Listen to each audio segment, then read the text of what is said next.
Muy buenos días, soy Isabel Albaladejo Escribano, representante en Honduras de la Oficina de la Alta Comisionada de Naciones Unidas para los Derechos Humanos. Es un honor para mí presentarles este informe sobre la situación de derechos humanos en Honduras durante el año 2020, en esta ocasión en formato virtual, lamentablemente, debido a las restricciones derivadas de la pandemia. Les agradezco por su participación y su interés.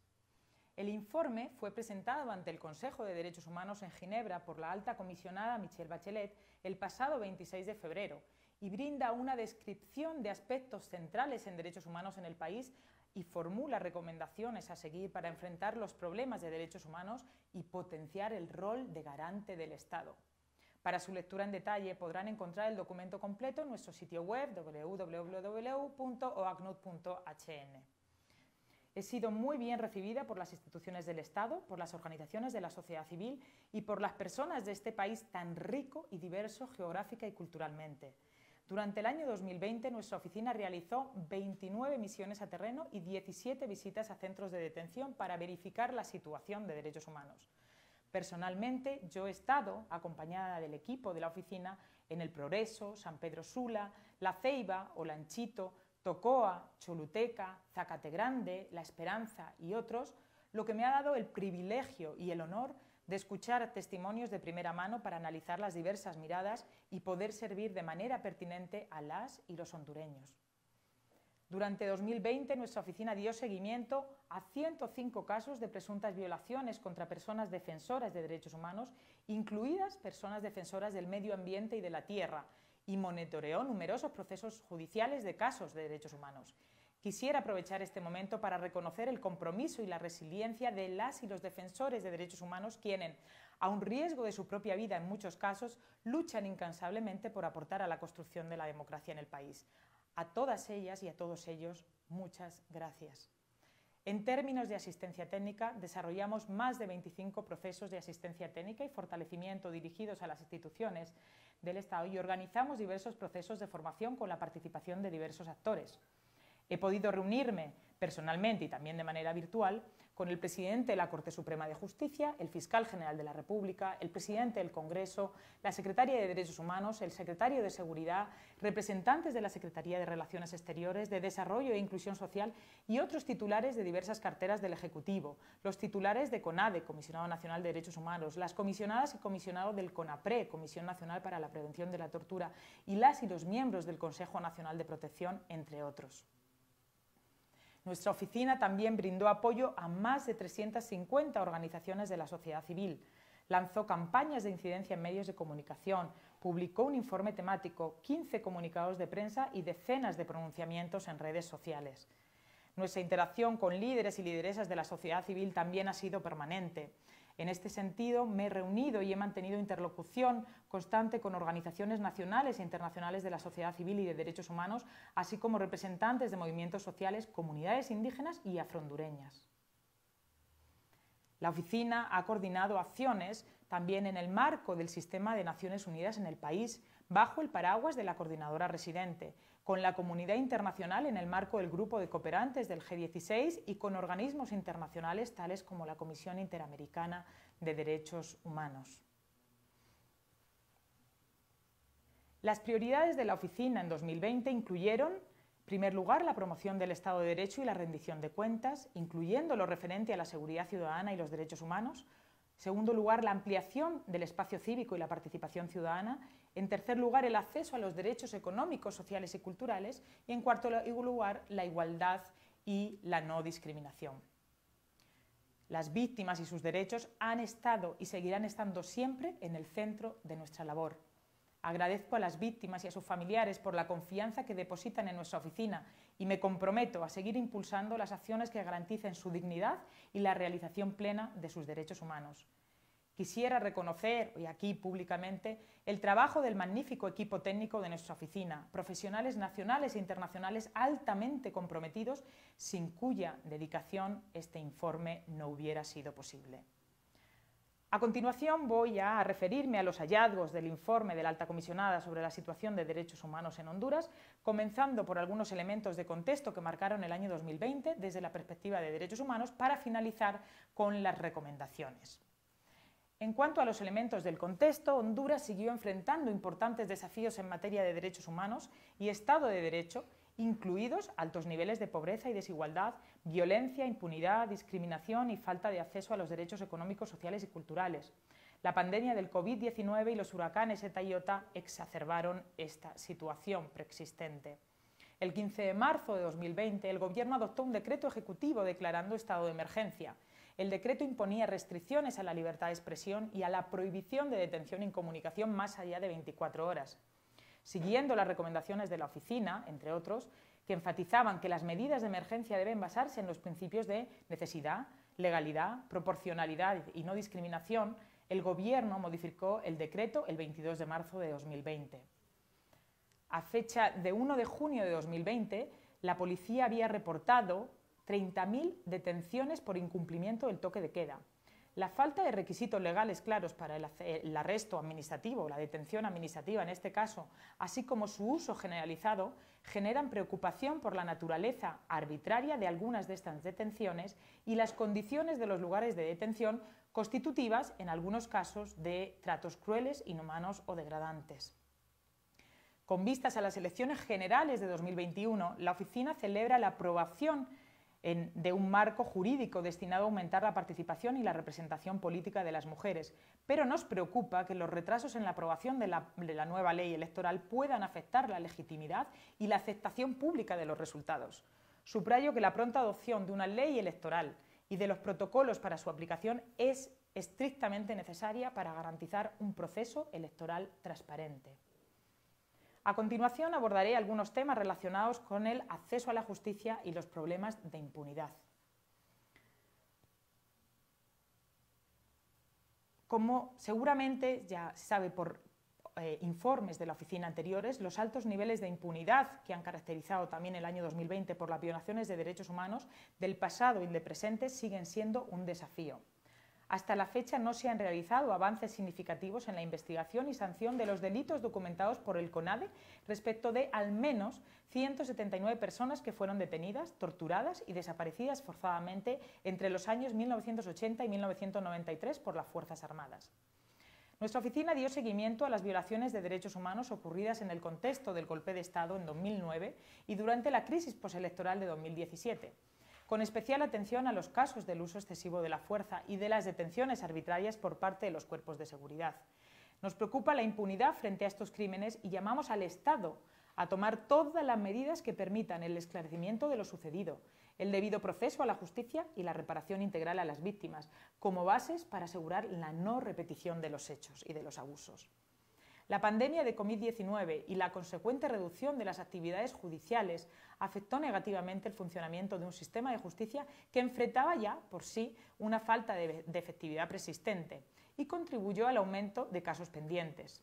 La ausencia de protocolos claros sobre videoconferencias afectó la transparencia y publicidad de los juicios, generando preocupaciones sobre el derecho a un juicio justo.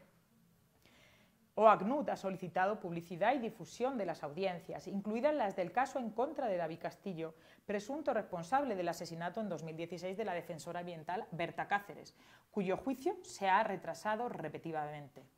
Nuestra oficina llama a las autoridades a que garanticen el enjuiciamiento y la debida sanción de los responsables materiales e intelectuales del asesinato.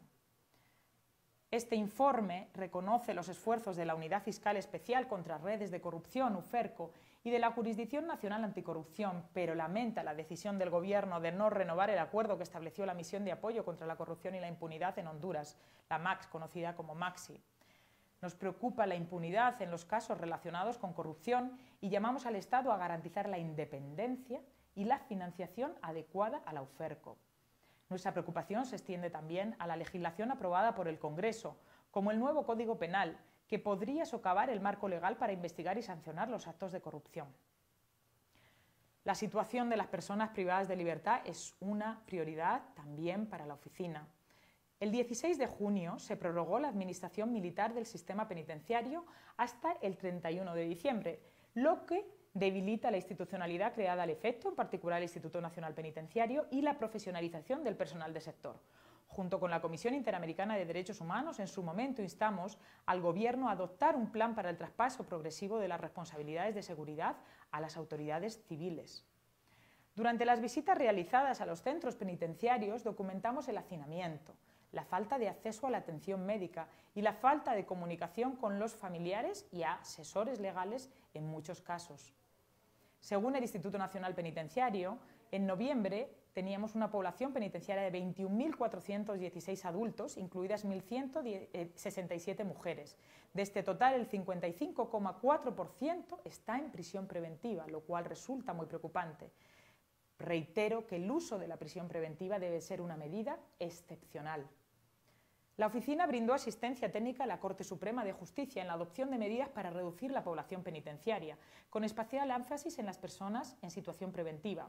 Saludamos que el Poder Judicial haya otorgado beneficios tales como liberaciones anticipadas, libertad condicional y liberaciones por enfermedades terminales a un total de 2.773 personas a lo largo del año y desde el inicio de la crisis COVID. Me gustaría también detenerme en los problemas que todavía tiene el nuevo Código Penal para luego referirme a temas de seguridad y derechos humanos. El nuevo Código Penal, aprobado por el Congreso en mayo de 2019, entró en vigor el 25 de junio de 2020. OACNUR propuso al Congreso reformas para asegurar que las disposiciones relativas a la violencia contra la mujer, la libertad de opinión y expresión, la reunión pacífica, las graves violaciones de los derechos humanos y los delitos relacionados con la corrupción se ajustaran a las obligaciones internacionales de derechos humanos asumidas por el Estado que forman parte del derecho interno. Desde su entrada en vigor se han presentado varios proyectos de ley que proponen modificaciones al Código Penal, así como recursos contra varias de sus disposiciones ante la Sala de lo Constitucional de la Corte Suprema. El 24 de diciembre, 3 relatores especiales de la ONU llamaron al Estado a revisar el nuevo Código Penal, en medio de preocupaciones sobre varios artículos, incluyendo lo que respecta a los delitos de terrorismo, desorden público, reunión ilegal y protestas.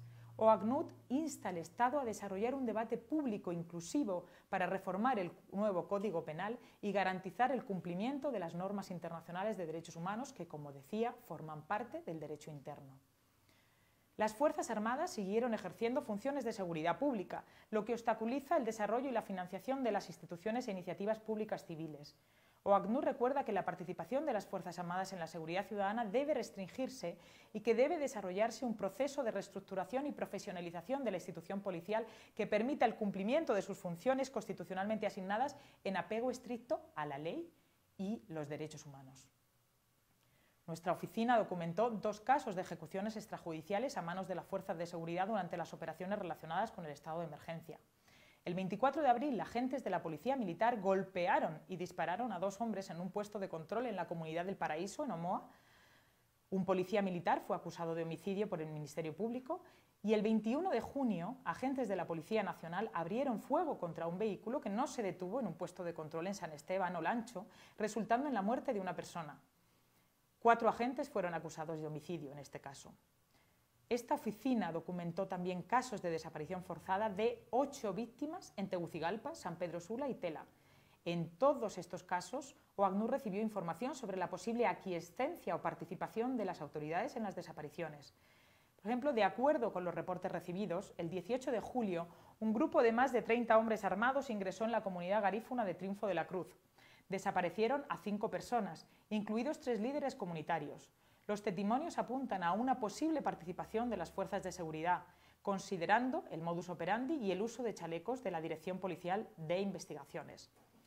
Nuestra oficina expresa su preocupación por la situación de extrema vulnerabilidad de los familiares de las víctimas, los testigos y los miembros de la comunidad de Triunfo de la Cruz y hace un llamado a las autoridades para que desarrollen protocolos de búsqueda e investigación en casos de desaparición forzada, garantizando la participación de las víctimas y el acceso a la información. A continuación voy a referirme a algunos problemas relativos al espacio cívico y las libertades cívicas. Tras la crisis electoral de 2017 y la posterior conflictividad social, la oficina observó una reducción progresiva del espacio cívico en Honduras, tendencia que continuó en 2020. Desde la declaración inicial del estado de emergencia registramos 665 manifestaciones en 89 ciudades y nos preocupa el uso excesivo de la fuerza por parte de las fuerzas de seguridad contra manifestantes, incluido el uso desproporcionado de gases lacrimógenos para dispersar las manifestaciones, así como de malos tratos durante las detenciones. En 2020 constatamos que las personas defensoras y de derechos humanos y periodistas continuaron siendo víctimas de hostigamiento, vigilancia, campañas de desprestigio, amenazas, detenciones arbitrarias, criminalización, agresiones físicas, desapariciones, como ya he mencionado, y asesinatos. Nos preocupa que la mayoría de estos casos permanezcan en la impunidad, lo que contribuye a la vulnerabilidad de las personas defensoras de derechos humanos en el país y obstaculiza las garantías de no repetición. Según información reportada por la Fiscalía, se recibieron 199 denuncias entre marzo de 2018 y octubre de 2020 por amenazas y abuso de autoridad en contra de defensores y defensoras de derechos humanos. Recordamos la obligación de investigación pronta, exhaustiva e imparcial de estos casos que debe traducirse, cuando corresponda, en la presentación de requerimiento fiscal. En 2020, la Oficina documentó el asesinato de al menos 8 personas defensoras de los derechos humanos y 3 de periodistas. 8 eran hombres, 2 mujeres y una mujer transgénero. 3 eran garífunas. En al menos 6 de estos casos habían sufrido previamente incidentes de seguridad y en 2 de ellos tenían medidas de protección. Es sumamente preocupante que el Sistema Nacional de Protección siga siendo insuficiente para asegurar que las personas beneficiarias puedan desarrollar su labor con seguridad. Durante todo el año, la Oficina mantuvo su participación regular en las reuniones del Consejo Nacional de Protección y del Comité Técnico. A fecha de redacción de este informe, el sistema había tramitado 33 solicitudes de protección, cantidad significativamente menor que en el año anterior. Si bien la pandemia generó importantes desafíos para su funcionamiento, reconocemos los esfuerzos del Estado para asegurar la continuidad. Sin embargo, la Oficina recibió reportes que durante la pandemia se suspendieron varias medidas de protección y se retrasaron varios estudios de evaluación de riesgo. Nos preocupa que muchas de las deficiencias estructurales identificadas anteriormente, incluidas las relacionadas con los procesos de toma de decisiones, continúen y se agraven. Recordamos que se requieren esfuerzos integrales y no solamente de la Secretaría de Derechos Humanos, sino de todo el aparato del Estado para fortalecer el sistema a fin de asegurar su efectividad y la protección integral de quienes defienden los derechos humanos. El informe de la alta comisionada que hoy les presentamos revela preocupación por la falta de un marco jurídico e institucional sólido que garantice el derecho al acceso a la información y promueva la transparencia. La llamada Ley de Secretos continúa restringiendo el acceso a las personas a información completa y confiable sobre los asuntos del Estado. Nuestro informe refleja preocupación sobre el uso indebido del derecho penal contra personas defensoras de derechos humanos y del medio ambiente, incluyendo el uso excesivo de disposiciones penales que no cumplen en casos con el principio de legalidad. Un caso de especial preocupación es el de los defensores de Guapinol, 7 de los cuales se encuentran en prisión preventiva en espera de juicio desde septiembre de 2019 y uno de ellos desde noviembre de 2018. Nos preocupa que la utilización de ciertos tipos penales se convierta en una herramienta para criminalizar a quienes ejercen la defensa legítima del medio ambiente y defienden derechos humanos. Quisiera ahora presentarles la situación de los derechos económicos, sociales y culturales. Honduras siguió viéndose afectada por la pobreza generalizada y las desigualdades socioeconómicas estructurales. Según el Instituto Nacional de Estadística, en 2019, el 64,7% de la población vivía en situación de pobreza. El impacto de la pandemia y de los huracanes ETA y IOTA agravaron seriamente esta situación.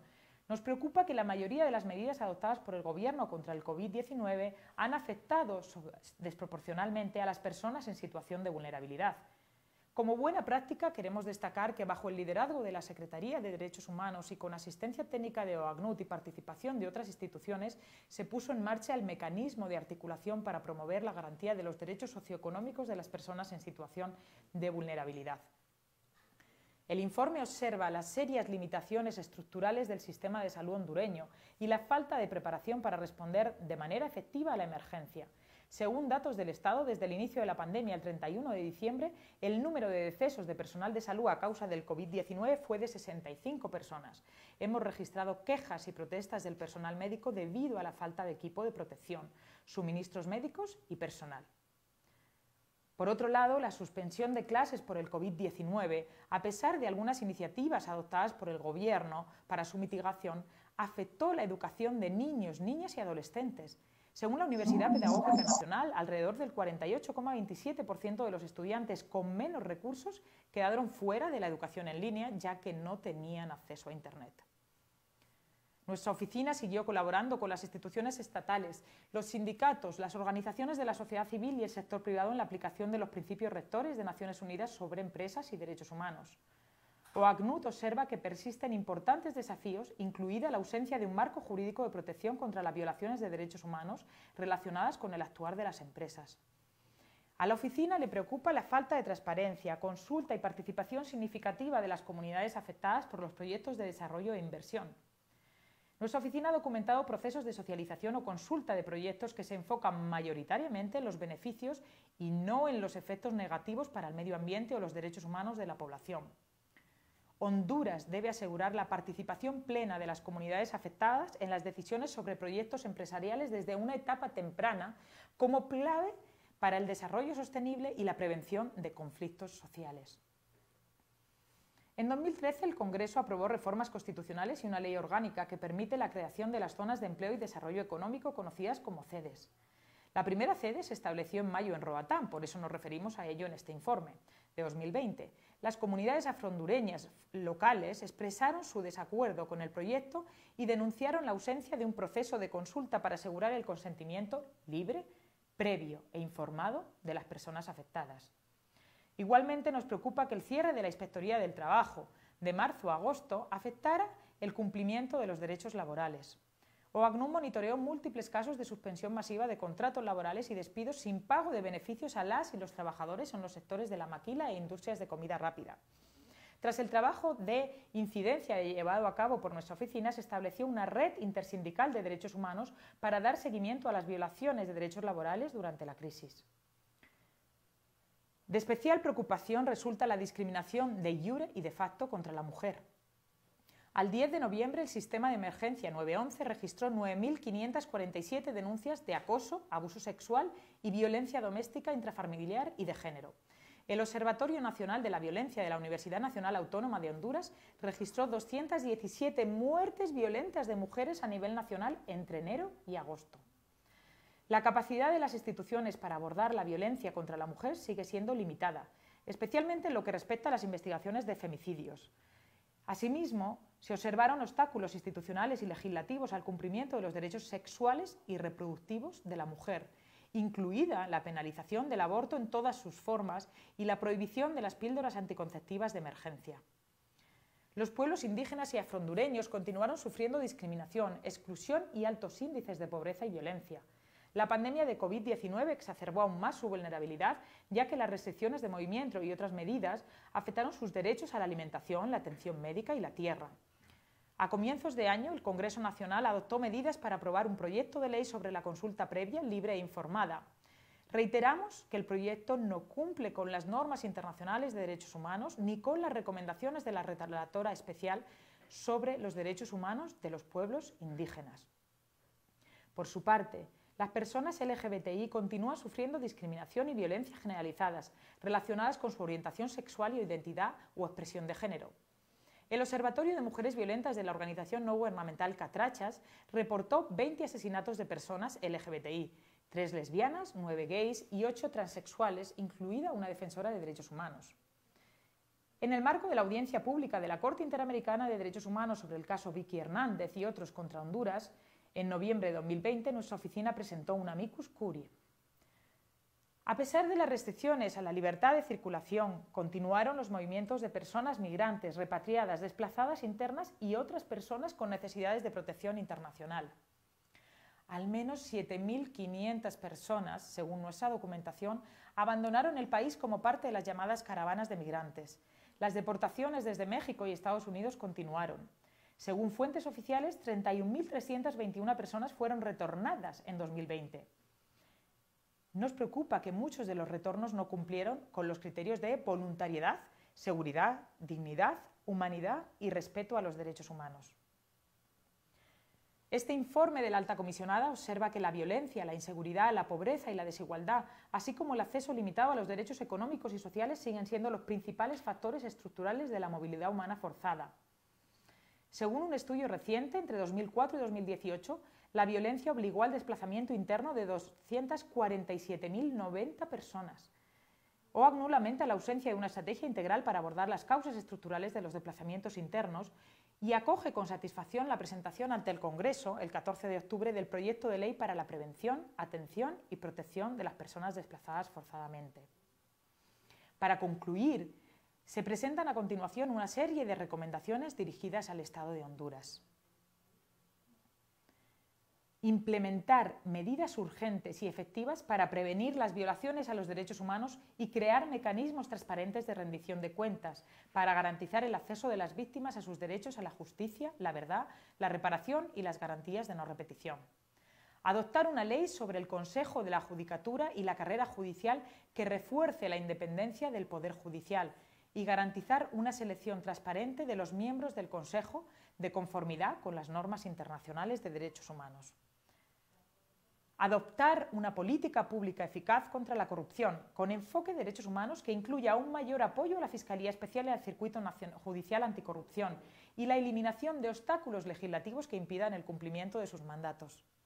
Iniciar un debate público participativo para reformar el nuevo Código Penal y garantizar su compatibilidad con los estándares internacionales de derechos humanos, así como garantizar que toda la legislación que se apruebe respete los derechos a la libertad de asociación, expresión y reunión pacífica.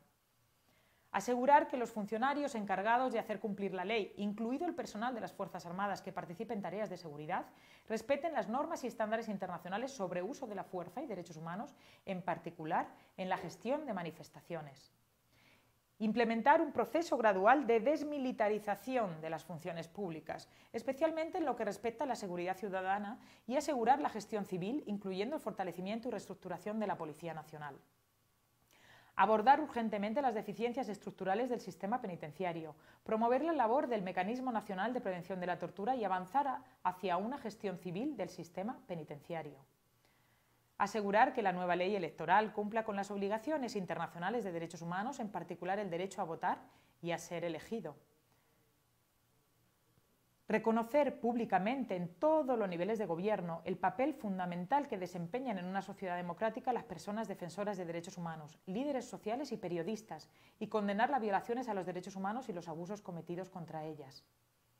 Fortalecer la investigación y el enjuiciamiento de los delitos contra las personas defensoras de derechos humanos y evitar el uso indebido del derecho penal en su contra, incluso mediante la revisión de la legislación vigente y de las causas penales para desestimar las que no cumplan con los requisitos del debido proceso.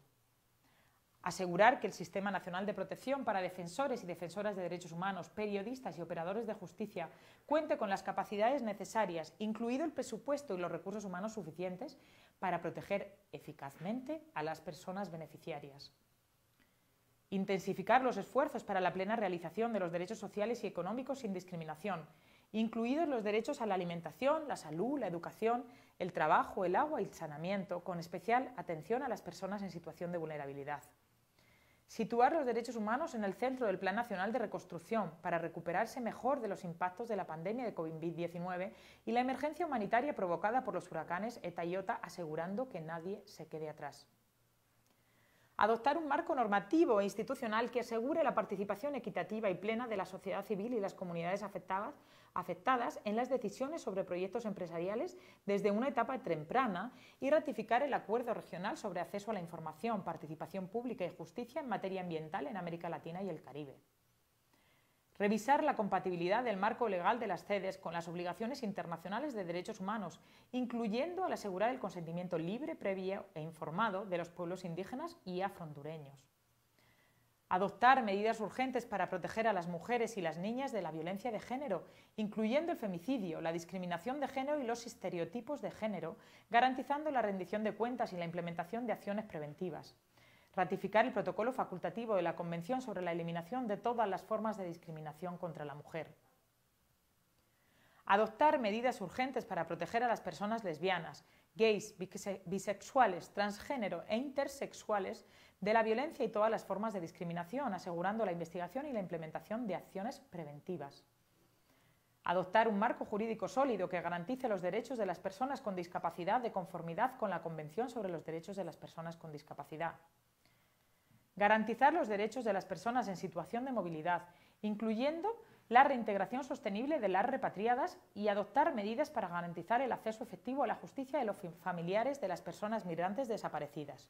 La última de las recomendaciones a la que me quiero referir es aprobar el proyecto de ley para la prevención, atención y protección de las personas desplazadas forzadamente en el país. Quiero terminar ya esta presentación agradeciendo a todos los defensores de derechos humanos en el país, a la sociedad civil, a las instituciones del Estado por su permanente apoyo también en la recolección de la información para la documentación y el monitoreo, que nos permite, siempre como una herramienta imprescindible para apoyar en la implementación de las recomendaciones.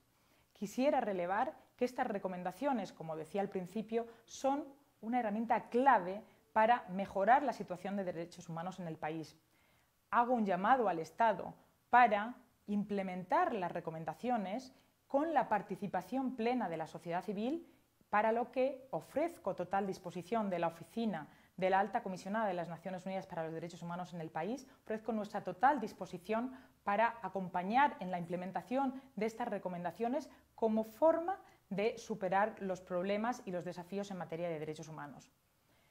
Estos desafíos a los que me he referido y esta situación de derechos humanos en el 2020 nos va a presentar, como digo, una situación desafiante en el año 2021 que podemos transformar en oportunidad para superar o avanzar en la superación de los graves problemas de derechos humanos. Quiero expresar mi profundo reconocimiento, solidaridad a las víctimas de las violaciones de derechos humanos en el país. Las víctimas son nuestra razón de ser. Sin ellas, este informe no sería posible y nuestro trabajo no tendría ningún sentido. A todas las víctimas en el país y a los defensores y defensoras de derechos humanos, todo nuestro reconocimiento y aplauso.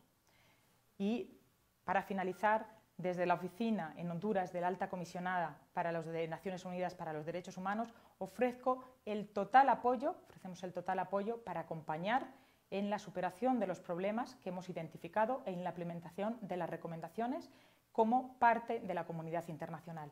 A continuación voy a participar en una rueda de prensa con medios de comunicación y, como decía al principio, estoy abierta y a total disposición a poder tener diversas reuniones con sectores del Estado, de la sociedad civil, por supuesto, para ampliar la información que aquí hemos presentado y, sobre todo, reiterando nuestra disposición para apoyar en el respeto y garantía de los derechos humanos en el país. Muchas gracias.